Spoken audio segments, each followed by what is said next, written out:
Life as a university student learning with projection screens, handouts, and a black chalkboard. Until the expansion of technology and the internet, this classroom-style learning was the only technique to reaching out to students. Over the past couple years, the University of Rhode Island introduced a web-based learning development program known as SAKAI to enhance and build a better understanding for their university students. MR.PETRONIO has been a communications professor at the University of Rhode Island since 1977 and was a part of the Rhode Island Office of Higher Education Conference with Using Technology in Teaching, Ideas That Work, in January 2003. Since then, SAKAI has dramatically been on the rise, helping faculty and students learn and interact with each other. Mr. Petronio, in what ways does SAKAI promote a better learning experience in comparison to the old-style teaching without the use of technology? SAKAI, I think it's the way to think of it is like one-stop shopping. You know, we can really, if we choose to, upload all of our materials to it and make it accessible not only to students but to ourselves in classrooms, rather than walking around with handouts, tons of reams of papers of handouts to give out, or lugging around VHS players or tapes or DVDs. It can all be uploaded into Sakai and accessed through there, so that now the student can experience it in the classroom and also outside of the classroom. And as for the faculty member, all of his or her materials can be really at your fingertips. How did students and teachers adapt to Sakai in this advanced technology? The university has been, especially this year, offering several workshops on how to use each tool. But for the last year or so, we've been offering workshops specifically from a pedagogical perspective for faculty. The other end of it is, I think a lot of people may not be aware of it, but at the Sakai login page, if you scroll down to the bottom, on the right-hand column, on the blue column there, you'll see links to getting started, as well as links to videos that show you how to use each individual tool.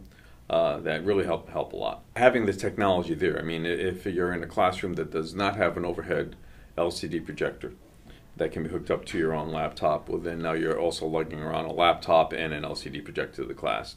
That's not very practical for a lot of faculty. Ideally, as we each year get more and more classrooms,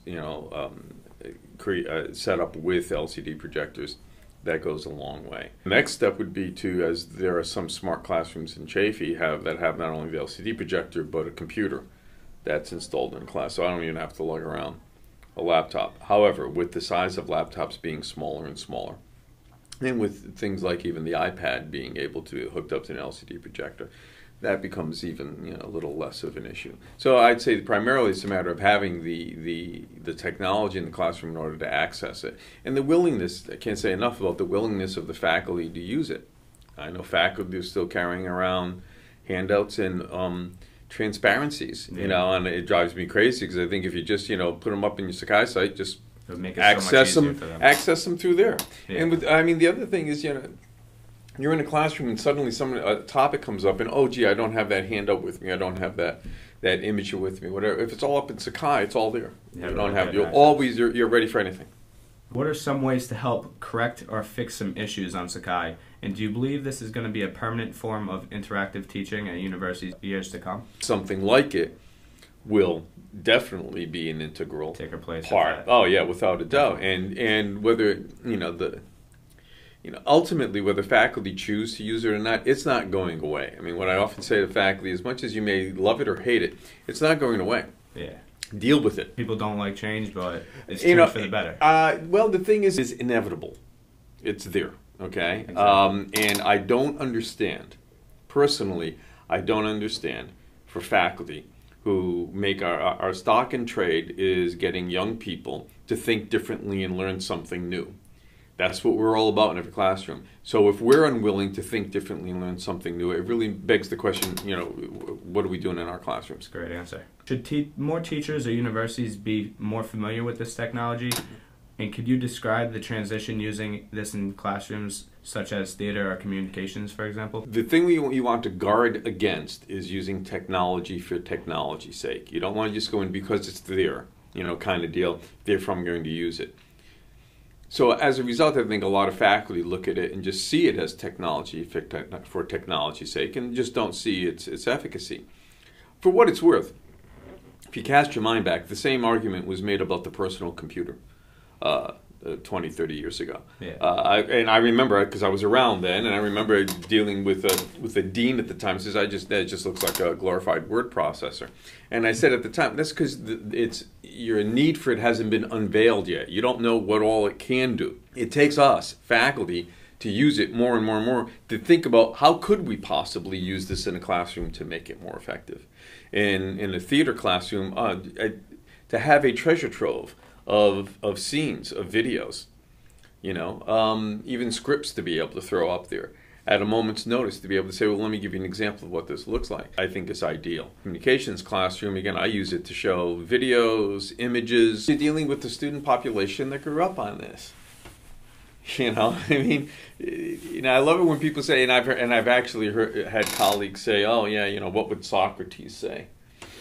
That's the epitome of education. When, in Socrates, well, not for nothing, but that faculty member, I want to say, do you use a book?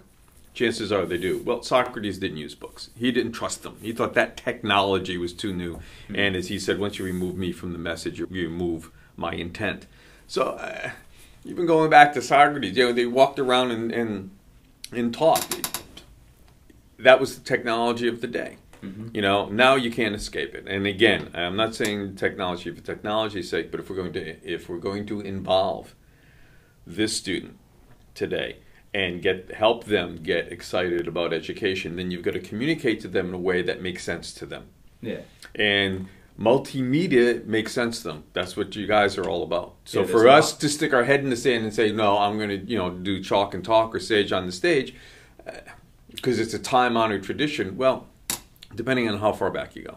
I wanted to thank you again, Mr. Petronio, for the time you put aside describing the interactive learning program Sakai, and I appreciate the time you spent.